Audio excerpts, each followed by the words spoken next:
آداب، میں ہوں اور زرار کھوڑو ہیں۔ آپ سمجھ تو گئے ہوں گے کہ ایرانی صدر مسعود پیزشکیان اب سے کوئی 6-7 گھنٹے پہلے اسلام آباد پہنچے اور آتے ہی انہوں نے انتہائی مصروف دن گزارا۔ ابھی کچھ دیر پہلے ہی ایرانی صدر اور وزیر اعظم شہباز شریف نے اسلام آباد میں مشترکہ پریس کانفرنس سے خطاب کیا۔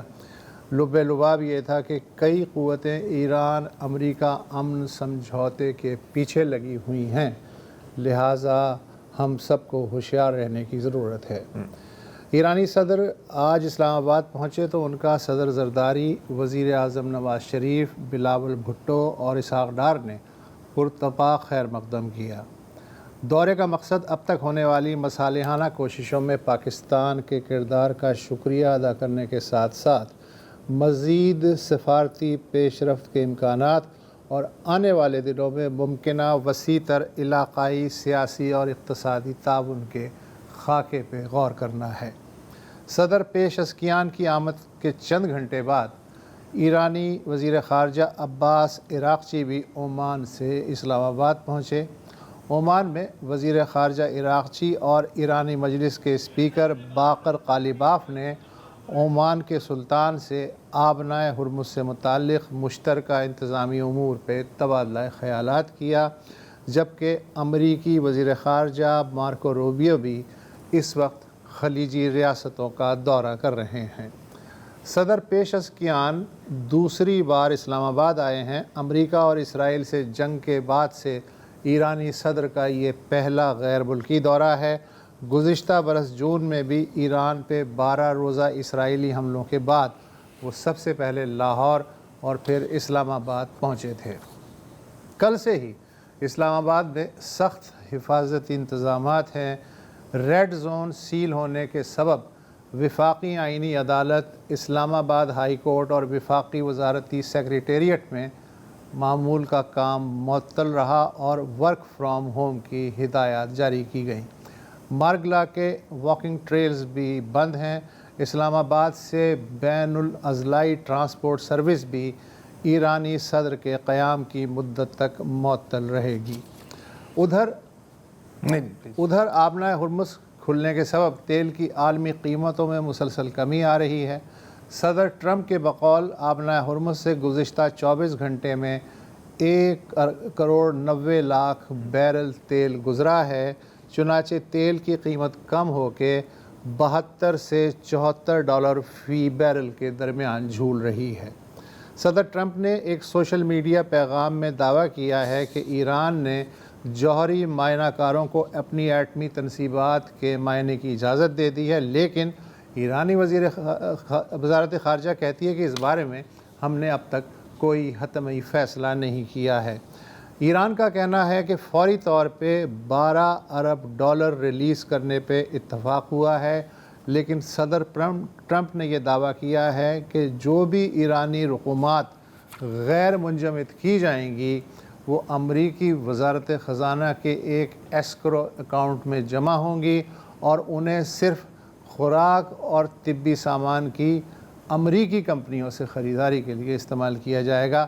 لیکن ایران کے مرکزی بینک نے وضاحت کی ہے کہ جو رقم انفریز ہوگی وہ ایران اپنی مرضی سے استعمال کرے گا۔ مبصرین کہتے ہیں کہ بظاہر تو یہ مسئلہ فی الحال چھوٹا ہے، لیکن اگر یہ طے نہیں ہوتا تو پھر آگے چل کے ایک بڑی رکاوٹ بن سکتا ہے MOU کے فریم ورک کے لیے۔ جی، یہ تو اس طرح کی چیزیں چلتی رہیں گی میرا خیال ہے۔ اچھا، ایک اہم وضاحت ہے جو میرا خیال ہے کہ کرنے کی ضرورت ہے یہاں پر، کہ کئی جگہ رپورٹ کیا جا رہا تھا کہ وزیر اعظم شہباز شریف نے کسی تقریر میں یا کسی بیان میں I don't know کہا ہے کہ ایران کے جو میزائل پروگرام ہے وہ بھی نیگوشیٹ ہوگا۔ اچھا، یہ کہیں کسی کے بھی ایجنڈا پہ کبھی نہیں تھا، ٹھیک ہے، وہاں نا وہ مطلب ٹرمپ نے کہیں 1-2 ٹویٹ کر دیے ہوں گے، میں اس کی بات نہیں کر رہا۔ تو ابھی جو پیزشکیان صاحب اور شہباز شریف صاحب کے بیچ جو ابھی مشترکہ ایک پریس کانفرنس ہوئی ہے اور کئی طویل عرصے تک انہوں نے سوال جواب کا سلسلہ وہاں پہ جاری رہا ہے، تو انہوں نے وضاحت کی ہے کہ اس بیلسٹک میسائل پروگرام میں کوئی دوغلی معیار نہیں ہونے چاہیے، کہ ایسا نہیں ہو سکتا کہ ایک ملک کو اجازت ہے دوسرے ملک کو اجازت۔ یہ بھی ٹرمپ نے کہا ہے۔ یہ ٹرمپ نے بھی کہا ہے, یہ ٹرمپ نے بھی کہا تھا, یس کچھ دن پہلے تو شہباز شریف نے بھی کہا تھا, لیکن کیونکہ شہباز شریف کو کوٹ کیا جا رہا ہے مختلف ٹویٹر اکاؤنٹس میں اور کچھ میڈیا سورسز میں بھی, تو ان کی وضاحت بھی آ گئی ہے. میرا خیال ہے کہ بالآخر ہم کچھ دیر کے لیے, ابھی کے لیے کم از کم, ایک سکھ کا سانس لے سکتے ہیں کہ the deal seems to be done. تھوڑی بہت کٹ پٹ MOU میں چلے گی, لیکن میرا خیال ہے کہ اب ہم 99% رول آؤٹ کر سکتے ہیں کہ دوبارہ جنگ ہوگی. بلکہ میرا تو خیال ہے کہ کئی دہائیوں تک اگر کسی امریکن صدر کو کوئی زائونسٹ یا اسرائیلی جا کے کہے نا کہ یار جا کے ایران پر حملہ کرتے ہیں, وہ کھل جائے گا کہ وہ کہے گا اسے باہر نکالو, اسے باہر نکالو. اچھا, ابھی جو آپ بات کر رہے تھے اپنا ہرمز کی, تو وہ ایک گرافک ہے جس میں آپ دیکھ سکتے ہیں کہ کتنی وہاں پر آمد و رفت ہو رہی ہے.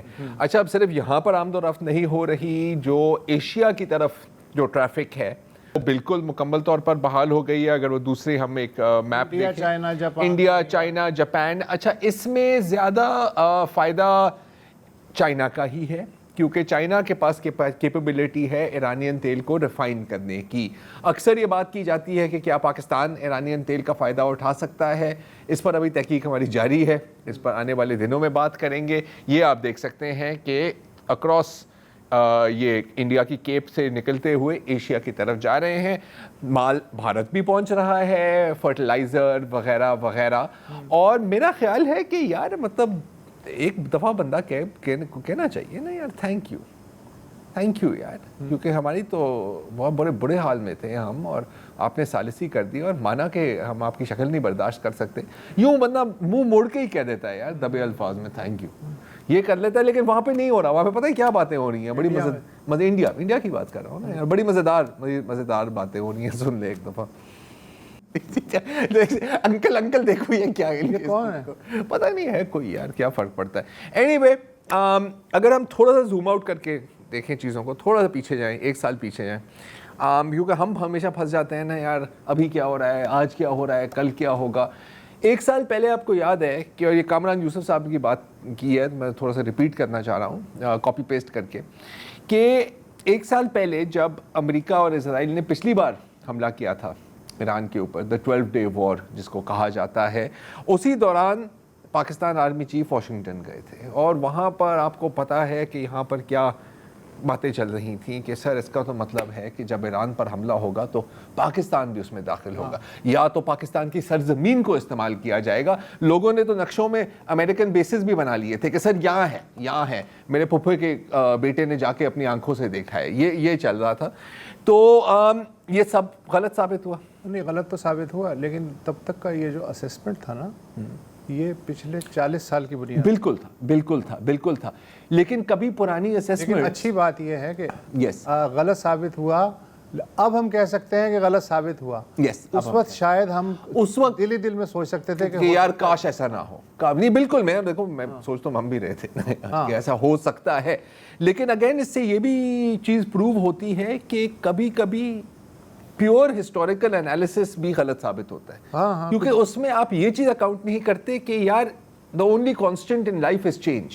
چیزیں صرف تبدیلی ہی آ رہی ہوتی ہے نا, اور اس وقت بہت بڑی تبدیلیاں آ رہی ہیں اس خطے میں, بلکہ پوری دنیا میں, رائٹ.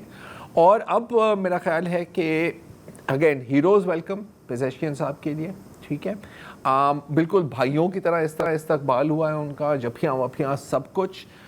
اب گڈ ول کو گینز میں ٹرانسلیٹ کرنا ہے. اہم نقطہ اس وقت یہ ہے, ہم نے پچھلے کئی پروگرامز میں بھی کوشش کی ہے کہ اسی طرف ہم جائیں, تو آج بھی پروگرام کے بقیہ حصے میں اس پر کام کرتے ہیں. کیا آخری جملہ کیا کہا کہ گڈ ول کو گینز میں تبدیل کیا؟ آپ سے 2 برس پہلے یہی بات صدر پیزشکیان اپنے پہلے دورہ پاکستان میں کہہ چکے ہیں, یعنی جولائی 2025 میں. جی, انہوں نے کہا جی اس وقت ہمارا جو تجارت کا جو والیوم ہے دونوں ملکوں کا, وہ $3 بلین سالانہ ہے, جو کہ کچھ بھی نہیں ہے نا, کچھ نہیں. انہوں نے کہا کہ کم از کم ہم $10 بلین کی کیپیسٹی رکھتے ہیں ایک دوسرے سے تجارت کرنے کی. اچھا, مزے کی بات یہ ہے کہ جو $10 بلین کا فگر ہے آفیشیل فائلز میں ظاہر نہیں ہے, وہ 3 بلین ہی ہے, لیکن جو غیر رسمی بارڈر کی تجارت ہو رہی ہے وہ میرا خیال ہے 10 بلین سے بھی اوپر کی. ہم نے اس پہ ماضی میں بات کی تھی, آج ہم دوبارہ اس پہ بات کریں گے. فارملائز کیسے کیا جائے؟ فارملائز دیکھیں, کام بہت ہو رہا ہے انڈر دا ٹیبل, ٹھیک ہے. اب میں ایک چھوٹی سی مثال دیتا ہوں. ملک بستان صاحب جو چیئرمین ہیں ایکسچینج کمپنیز ایسوسی ایشن آف پاکستان کے, تو انہوں نے بتایا ہے کہ تقریباً 5 دنوں میں پاکستانیوں نے تقریباً 3 ٹریلین ایرانی ریال خریدے ہیں. اس وقت خریدے تھے جب پرائس تقریباً 2000 پہ چل رہی تھی, اب وہ بات 4000 پہ پہنچ گئی ہے. تو گراؤنڈ لیول پر لوگ اس پر بھی اسپیکولیشن کر رہے ہیں.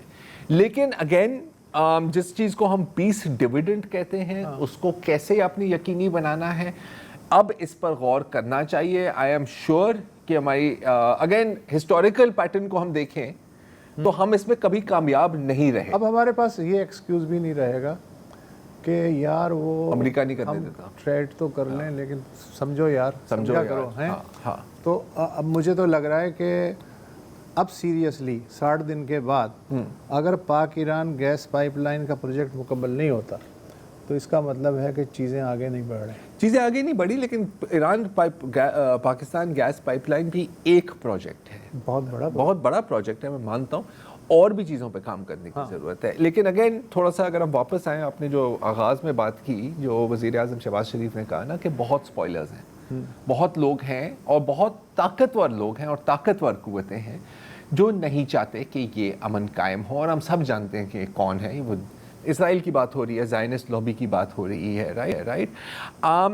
آپ دیکھتے ہیں ابھی بھی کہ جتنے بھی جو ٹاپ پرو زائنسٹ ہیں, آپ بین شپیرو کو لے لیں, آپ لورا لومر کو لے لیں, آپ تمام اب پورے اسرائیلی میڈیا میں آپ کو ایک بڑی غور و فکر کے ساتھ وہ بات کر رہے ہیں کہ یار پاکستان میں تو کوئی آزادیاں ہی نہیں ہے, یہاں پر بڑی ایک ہیومن رائٹس کا ایشو ہے. مانتے ہیں, ہم مانتے ہیں.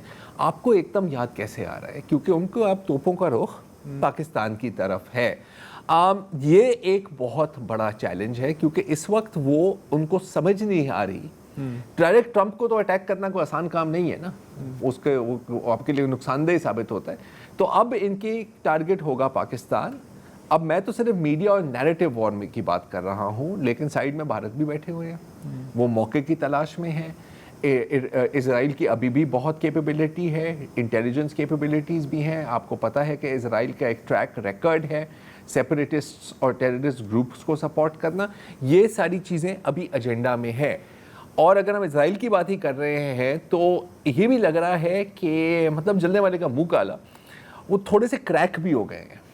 اور میں آپ کو ایک مثال دیتا ہوں. یوری گیلر, اگر آپ نے کبھی نام سنا ہو, ایک زمانے میں کافی مشہور ہوتے تھے, اسرائیلی کک ہیں. تو ان کا آج کل میں ایک انٹرویو دیکھ رہا تھا اسرائیلی ٹی وی پر, یہ والا, جس میں وہ کہہ رہے ہیں کہ جی میں آپ کو بتاتا ہوں یہاں پر کیا ہوا ہے. اصل میں ایرانیوں نے نا ایک مشین ایجاد کی ہے جس سے الیکٹرو میگنیٹک ویوز جا رہے ہیں صدر ٹرمپ کے دماغ کے اندر, اور اس کی سوچ تبدیل ہو رہی ہے, اور میرے پاس کوئی ایکسپلینیشن نہیں ہے. تو اب یہ یہاں تک آ گئے ہیں.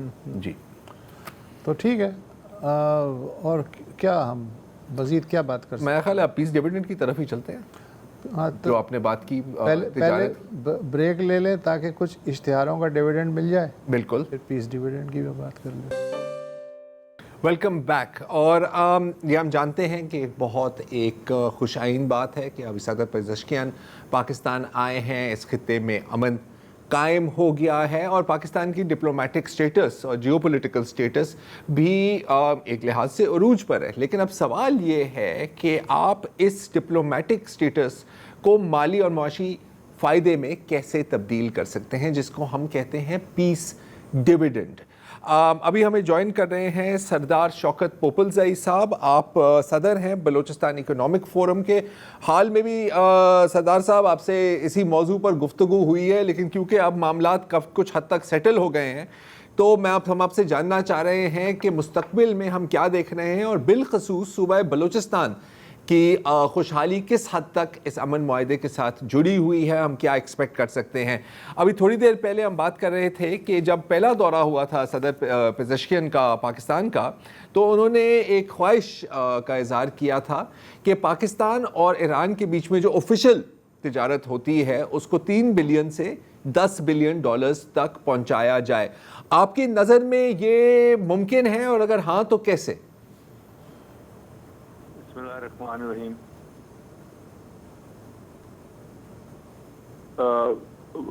بہت شکریہ.